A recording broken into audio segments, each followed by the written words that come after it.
Bienvenue. Nous allons voir dans cette vidéo un exemple d'utilisation du design pattern command pour mieux comprendre son utilité et ses applications. Nous allons nous baser sur Java, un langage orienté objet qui nous permettra d'illustrer les divers avantages du design pattern command. Notre table de matière est la suivante. Premièrement, on va évoquer un problème que sa solution sera l'utilisation du design pattern command. Après, on va présenter une analogie du monde réel. On va enchaîner par décrire sa structure ainsi que son implémentation sur Java. Et pour finir, un petit quiz pour vous entraîner. Tout d'abord, c'est quoi un design pattern? Un design pattern est conçu pour s'appliquer à un langage orienté objet comme Java, que nous allons utiliser ici. Un design pattern est une solution à un ou des problèmes récurrents dans la conception d'une application, et il est par convention présenté sous forme d'un diagramme de classe. Il existe trois types de design pattern: création, structure et comportemental. Le design pattern command fait partie de la famille comportementale. Les modèles comportementaux sont des modèles de conception qui identifient les modèles de communication commune entre les objets et réalisent ces modèles. Ce faisant, ces modèles augmentent la souplesse dans l'exécution de cette communication. Alors, nous allons donc détailler l'utilité des commandes patterns, comment est faite son implémentation, ainsi qu'un exemple avec ses possibles applications. Le premier axe qu'on va traiter est le problème que résout notre design pattern. Imaginons qu'on veut créer une nouvelle application d'édition de texte. Notre objectif est de créer une barre d'outils avec plusieurs boutons pour réaliser différentes opérations. On a donc créé une classe button qui peut être utilisée par tous les boutons de la barre d'outils. Alors que tous les boutons semblent identiques du point de vue graphique, ils réalisent des opérations différentes. Nous devons donc créer des dizaines ou même des centaines de subclasses pour chaque emplacement où le bouton est utilisé.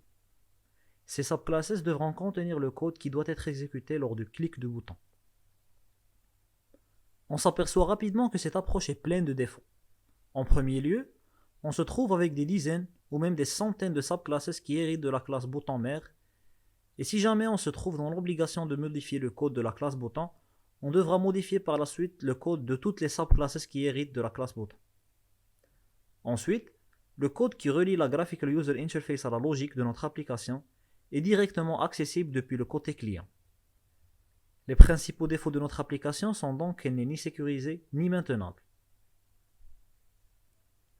La solution est donc le Design Pattern Command. Le Design Pattern Command exige que les objets appartenant à l'interface graphique ne doivent pas communiquer avec la partie logique de notre application directement, mais seulement à travers une interface command qui possède une seule méthode qui déclenche l'exécution. À travers ceci, les objets de la Graphical User Interface n'ont pas besoin de savoir quel objet de la partie logique va recevoir la requête et comment il va la processer. L'objet de la Graphical User Interface ne fait que déclencher l'interface command qui s'occupe par la suite de tous les détails. Plusieurs classes appelées Concrete Commands implémentent l'interface command, et ce sont eux qui sont chargés de déclencher la méthode de l'objet associé à la requête.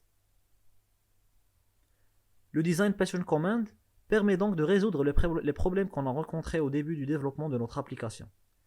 Du point de vue sécurité, toutes les requêtes provenant des objets de la Graphical User Interface sont encapsulées grâce à l'interface command. Les objets de l'interface graphique ne connaissent donc aucune information concernant le fonctionnement de la requête une fois déclenchée. Du point de vue maintenance, dans le cas où nous n'aurions pas utilisé le Design Pattern Command et opté pour coder toutes les subclasses représentant l'utilisation d'un bouton sur différents emplacements, nous aurons eu des centaines de subclasses. La répétition et duplication de code auraient été inévitables. Le Design Pattern Command nous permet donc de supprimer toute duplication de code présente et faciliter l'extension et l'ajout de nouvelles fonctionnalités. Pour avoir une idée plus claire, on va traiter un exemple réel qui représente le fonctionnement du Design Pattern Command. Imaginons qu'après une longue promenade dans la ville, tu choisis d'entrer dans un restaurant. Un serveur vient et prend ta commande et l'écrit sur une feuille. Le serveur ensuite va à la cuisine et pose le bout de papier où est inscrit ta commande sur la table. Après un bout de temps, ta commande parvient au chef qui se met à la préparer. Une fois fini, le serveur vérifie ta commande et te la ramène à la table. Vous, le client, invoker, représenter les objets de l'interface graphique.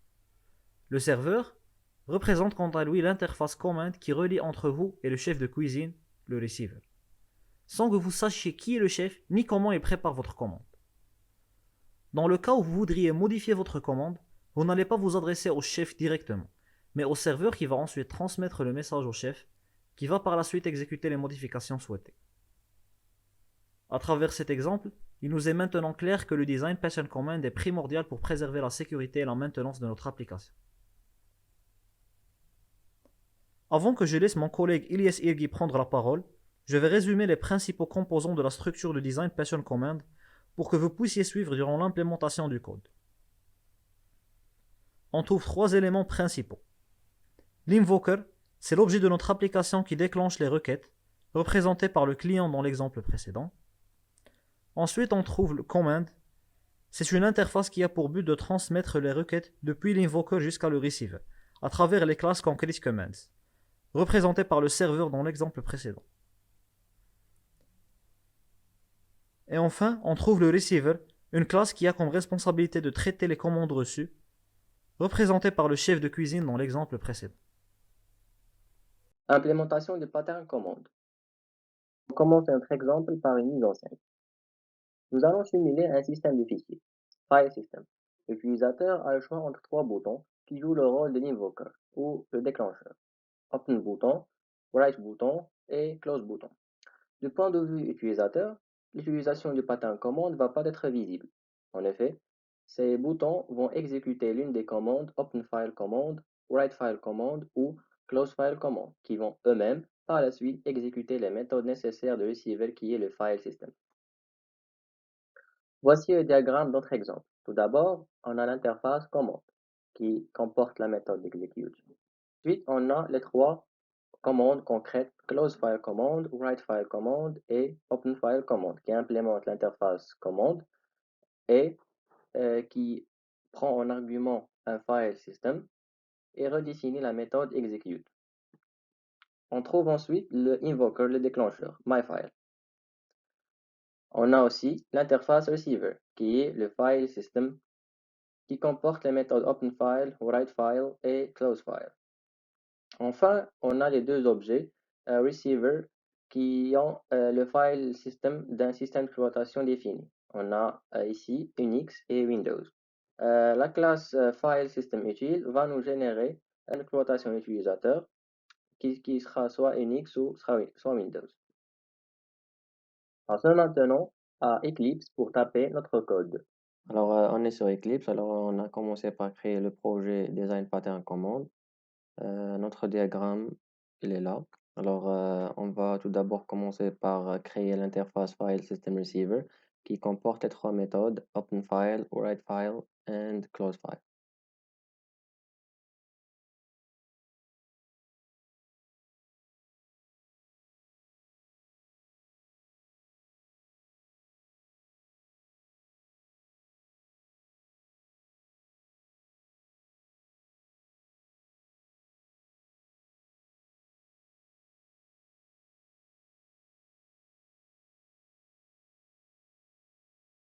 Par la suite, on va créer les deux classes suivantes qui implémentent l'interface File System.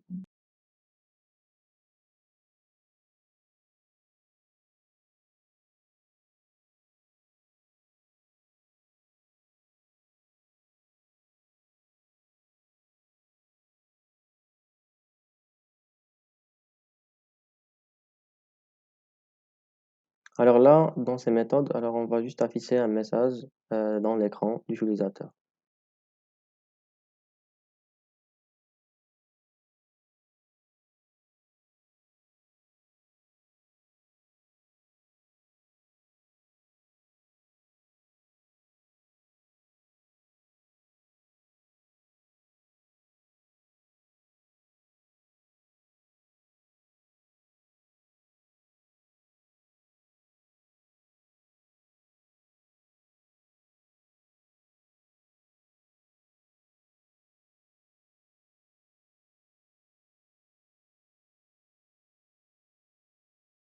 Alors aussi pour les méthodes de la classe Windows File System Receiver, on va juste afficher un message sur l'écran.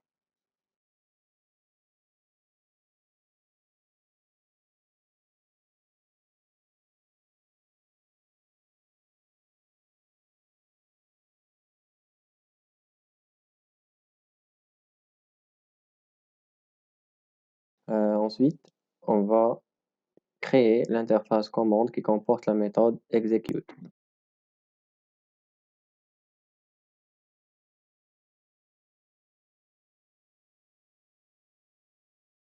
Maintenant, on va créer ces trois méthodes concrètes, close, write and open, alors qui implémentent l'interface commande et qui prend en argument le file system, un objet de l'interface file system receiver.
Alors maintenant, on va créer MyFile, qui joue le rôle de l'invoker.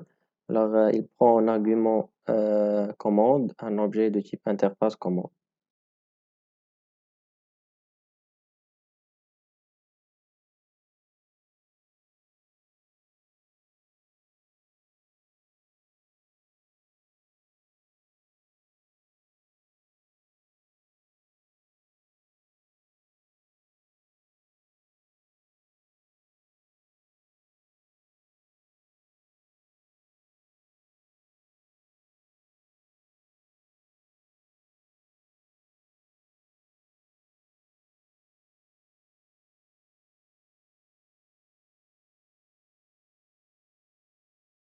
Enfin, on va créer la classe file system utile qui a pour rôle de nous retourner le système d'exploitation de l'utilisateur qui sera soit Unix ou soit Windows.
Alors maintenant, on va créer notre classe main pour tester notre application.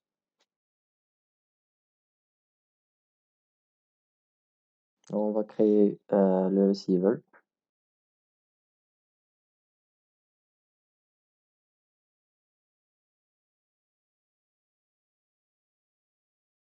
Maintenant, on va créer la commande OpenFile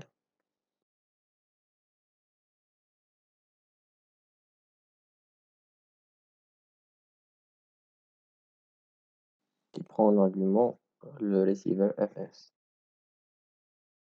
Ensuite, on va créer notre invoker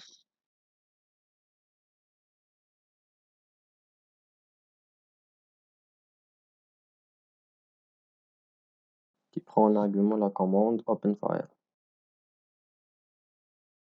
Et on va exécuter cette commande. Alors, on va tester. Donc voilà. Le operating system, c'est Windows et la commande OpenFile a été implémentée avec succès. On va tester les autres méthodes.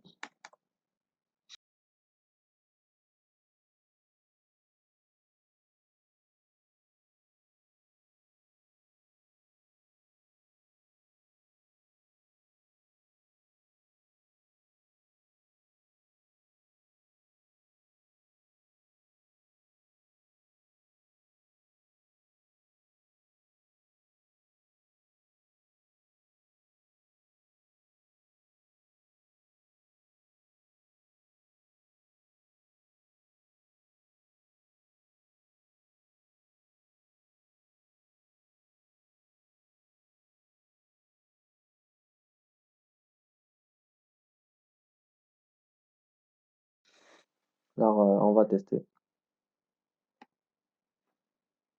Donc voilà, les trois commandes open, write et close avec succès. Enfin, on va créer le diagramme relatif à notre application.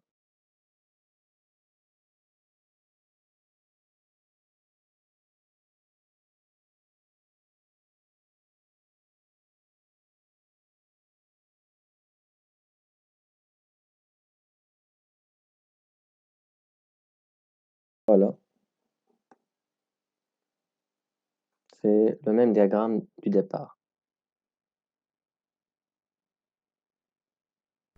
Nous allons maintenant vérifier que vous avez bien compris les principes de base du design pattern command. Et pour cela, rien de mieux qu'un petit quiz. Je vais commencer par lire toutes les questions et ensuite je vais vous laisser un peu de temps pour réfléchir avant de révéler les bonnes réponses. La première question est: qu'est-ce que le pattern command permet-il de faire? Définir un algorithme d'exécution, d'encapsuler les commandes, de séparer l'algorithme de la structure de données. La bonne réponse est d'encapsuler les commandes. La deuxième question est: command est une classe abstraite, superclasse ou une interface?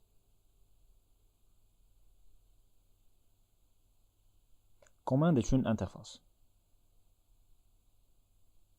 Quelle classe initialise la requête en premier lieu? Est-ce command, receiver ou invoker? Il s'agit bien évidemment de l'invoker. La dernière question est: quels sont les trois éléments sur lesquels se repose ce pattern? Caller, invoker, command, controller, receiver. Les trois éléments sont invoker, command et receiver. On est arrivé à la fin de notre vidéo. Espérons que vous avez bien assimilé le design pattern command et je vous remercie pour votre attention.